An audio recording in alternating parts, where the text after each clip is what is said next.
అందరికీ నమస్కారం. ఇప్పుడు మన ఛానల్కి ప్రముఖ ఆధ్యాత్మికవేత్త వాస్తు పండితులు వైవిఎస్ఎస్ గిరిరావు గారు మన ఛానల్కి విచ్చేశారు.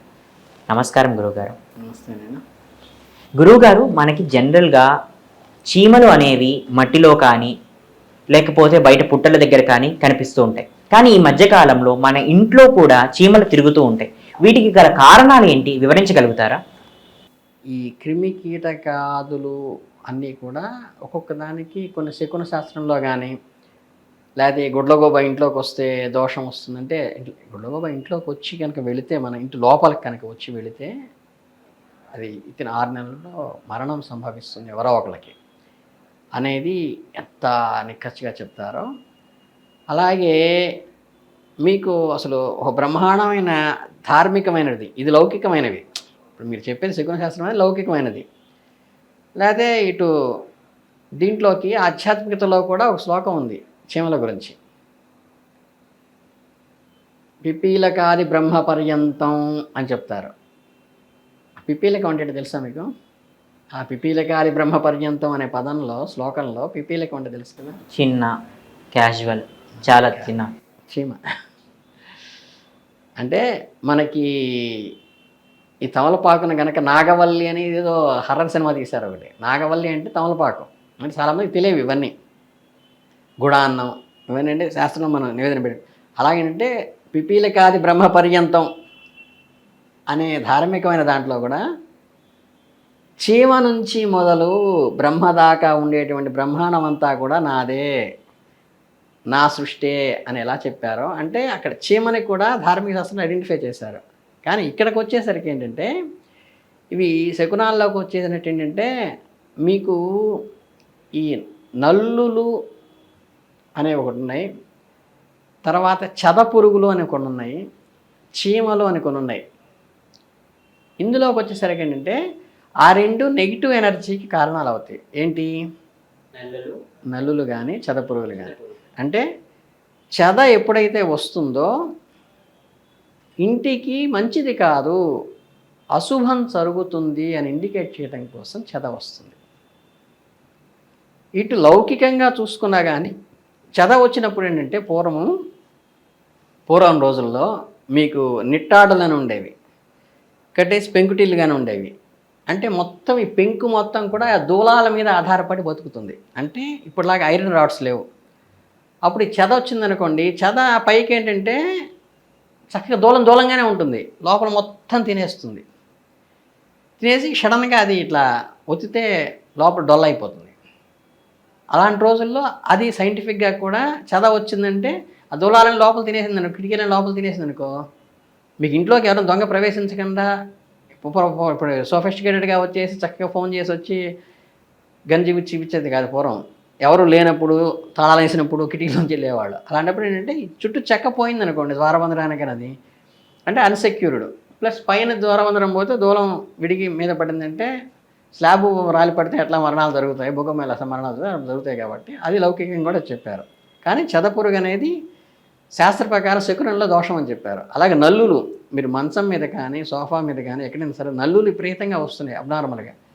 మీకు ఇన్ని 100 ఇళ్ళు ఉన్నాయి, ఎన్నో సంవత్సరాలు, ఇప్పుడు మీకు దాదాపు మీకు 25 ఏళ్ళు ఉంది, నాకు 50 ఏళ్ళు ఉంది అనుకో. 50 ఏళ్లలో మా నల్లి ఇంట్లో ప్రవేశించి మంచం మీద కానీ సోఫాలో కానీ నిరంతరం నల్లు విపరీతంగా వచ్చినాయి అనేది మ్యాక్సిమం నా లైఫ్ పీరియడ్లో 1-2 సార్లు వచ్చినాయి, ఒక 2 నెలలు 6 నెలల్లో.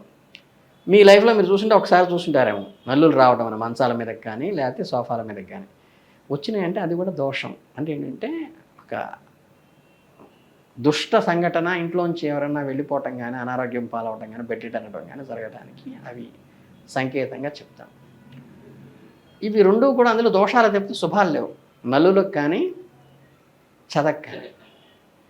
కానీ మీకు చీమలకు వచ్చేసరికి, పిపీలకాలకు వచ్చేసరికి ఏంటంటే శుభము అశుభము రెండూ కూడా వర్ణిస్తాయని చెప్పేసి శకునంలో చెప్పడం జరిగింది. దీంట్లో ఏంటి, మీకు ఎర్ర చీమలు అని ఉంటాయి. మీరు కరెంటు చీమలు అంటుంటారు మీరు మామూలుగా. ఈ ఎర్ర చీమలు వచ్చేసేసి అశుభాన్ని కానీ, అంటే రెడ్ సిగ్నల్ అంటారు. రెడ్ సిగ్నల్ వేస్తే ఆగాలని చెప్తుంటారు. ఎరుపు అనేది రక్తానికి. అలాగే నలుపు అనేది ఏంటంటే శుభాన్ని ఏంటంటే మీకు చక్కగా పెళ్లి కొడుకుని చేశారనుకోండి, మీరు బుగ్గన నల్లటి చుక్క పెడతారు. పసిపిల్లవాడు పుట్టాడనుకోండి, వాడికి ఈ అరచేతులు అరికాలికి నల్ల చుక్కలు పెడతారు. అట్లాగే నల్లటి తిల్బడ. మీకు వెంకటేశ్వర స్వామికి నామం పెడతారు తెలుసా మీకు? వెంకటేశ్వర స్వామికి మనందరం కనుక వైగానసులు వెంకటేశ్వర స్వామి పూజ చేసే వాళ్ళందరూ ఎల్లో కలర్ నామం పెట్టుకుంటారు, మధ్యలో ఎరుపు నామం పెట్టుకుంటారు. వైష్ణవులు తెలుగు నామం పెట్టుకుంటారు, మధ్యలో ఎర్రమా నామం పెట్టుకుంటారు. కానీ వెంకటేశ్వర ఏం పెట్టుకుంటారు తెలుసా?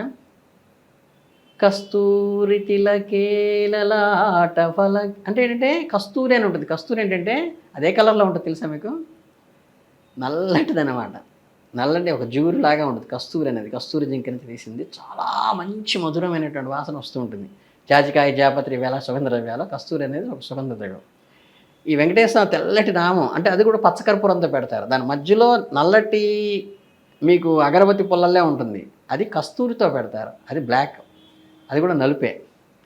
అలాగే అయ్యప్ప దీక్షలు, స్వామివారి దీక్షలు తీసుకుని మోక్షానికి వెళ్ళేవాళ్ళు చేసేవాళ్ళు నలుపు వస్త్రాలు ధరిస్తారు.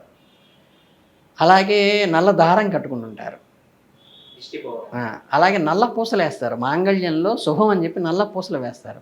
అలాగే ఈ నల్ల చీమలు ఏవైతే ఉన్నాయో, ఈ నల్ల చీమలు కనుక అన్ఎక్స్పెక్టెడ్గా మీకు కొన్ని చోట్ల ఏంటంటే ఏదో పంచదార పొడో లేకపోతే ఇంకేవో పొడో రెగ్యులర్గా వాళ్ళ ఇంట్లో రోజు చీమలు ఉన్న వాడికి పట్టింపు లేదు. ఇప్పుడు మీకు శకునం కూడా చెప్పేది ఏంటంటే రోజు ఎదురొచ్చేవాళ్ళు, రోజు జరిగే విషయాలు, రోజు అరిచారు ఇంట్లో రోజు పొద్దుకు కొంతమంది అరుస్తుంటారు, బయటికి వెళ్ళేసే భర్తను అరుస్తుంటారు, పిల్లల్ని అరుస్తుంటారు.